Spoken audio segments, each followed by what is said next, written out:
मंदिर मस्जिद विवाद हमने खूब देखा, संभल में जो स्थिति रही वो हमने देखी। उसके बाद एक जो मंदिर मिल रखे हैं या मंदिर के सर्वे हो रहे, वो सिलसिला थम नहीं रहा। और उसी बीच आरएसएस प्रमुख मोहन भागवत जी इस बात को कहते हैं साफ। उन्होंने जितनी बातें कही हैं उससे एक जो सिंपल बात निकल कर आती है वो ये कि मंदिर के नाम पर नेतागिरी नहीं चलेगी। और देखिए, इस पर तमाम विपक्षी दल हैं, आज वो भी जो आरएसएस की बातें जिनको चुभती थी, आज वो भी कह रखे हैं कि अरे मोहन भागवत जी ने बहुत अच्छी बात कह दी। और उसी के साथ वो ये भी कहते हैं कि उनके ही शिष्य उनकी बात नहीं मान रखे हैं। ये विपक्ष की ओर से एक के बाद एक बहुत सारी प्रतिक्रियाएं हैं, लेकिन मैं बहुत शॉर्ट में आपसे पूछना चाहूंगी, क्या ये संदेश अर्चना जी जी जी अर्चना जी, देखिए, आज श्रद्धेय भागवत जी के बयान को पूरा देखना चाहिए, एक लाइन के उसमें नहीं देखना चाहिए। मैं थोड़ा सा समय आपने दिया है, उनका बयान पढ़ता हूं। मंदिर मस्जिद के रोज नए विवाद निकालकर कोई नेता बनना चाहता है तो ऐसा नहीं होना चाहिए। हमें दुनिया को दिखाना है कि हम एक साथ रह सकते हैं। उसकी अगली लाइन सुनिए, हमारे यहाँ हमारी ही बातें सही, बाकी सब गलत, ये चलेगा नहीं। अलग अलग मुद्दे रहे फिर भी हम मिलजुल कर रहेंगे, यही इस हमारी वजह से दूसरों को तकलीफ ना हो, इस बात का ख्याल करेंगे। जितनी श्रद्धा मेरी खुद की बातों में है उतनी श्रद्धा मेरी दूसरों की बातों में भी रहनी चाहिए। ये सभी पक्षों के लिए लागू होता है, सिर्फ हिंदू धर्म और मुस्लिम धर्म और संप्रदाय के लिए नहीं है, ये न सिखों के लिए है, ये सब देशवासियों के लिए उन्होंने कहा है। और उन्होंने अच्छी बात कही कि भाई रोज अगर विवाद आप निकालेंगे, कहां हम रोज विवाद निकाल रहा है, कौन विवाद निकाल रहा है।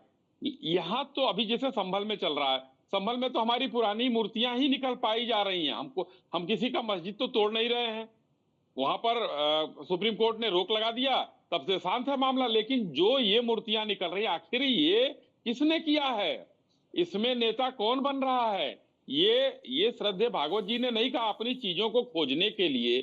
और एक बड़ा अच्छा वो आया है कि आज जो पानी पी पी कर गाली देने वाले लोग आरएसएस और भाजपा को, आज अचानक जो है एक भाव जाग गया है श्रद्धेय भागवत जी के प्रति। सभी लोग जो है मतलब अब एक जो अफजाल अंसारी से लेकर और सारे समाजवादी पार्टी और कांग्रेस के लोग एकदम से क्या कहते हैं कि शहद आ गया है मुंह में कि भाई आज बड़ा अच्छा बात कह दिया श्रद्धेय भागवत जी ने, लेकिन कल अभी कुछ और बोल देंगे तो लोग यहाँ पर गाली देना शुरू कर देंगे उनको।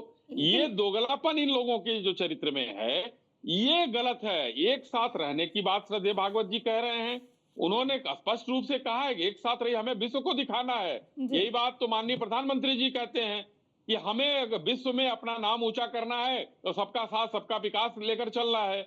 मगर यहाँ पर कोई पीडीए में बांटता है, कोई जातियों में बांटता है।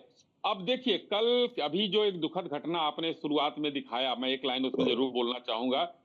किसी की भी मृत्यु दुखद होती है, कांग्रेस दफ्तर में उस बच्चे की दुखद मृत्यु हो जाती है, लेकिन उसके बाद भी इस निर्दयी कांग्रेसियों ने भारतीय जनता पार्टी के ऊपर आरोप कर लगाया। मेरे साथ डिबेट में कई लोग रहे जो कि लगाते रहे कि आपके वजह से लाठी से मर गया, और अब जांच हो रही है, अब वहां पर सबको समन जा रहे हैं, सब आ जाएगा। एक पिता का बेटा तो चला गया, उसके लिए राहुल गांधी के मुंह में भी कायदे के शब्द नहीं थे कि हम आकर मिलेंगे या आपकी ये सहायता करेंगे।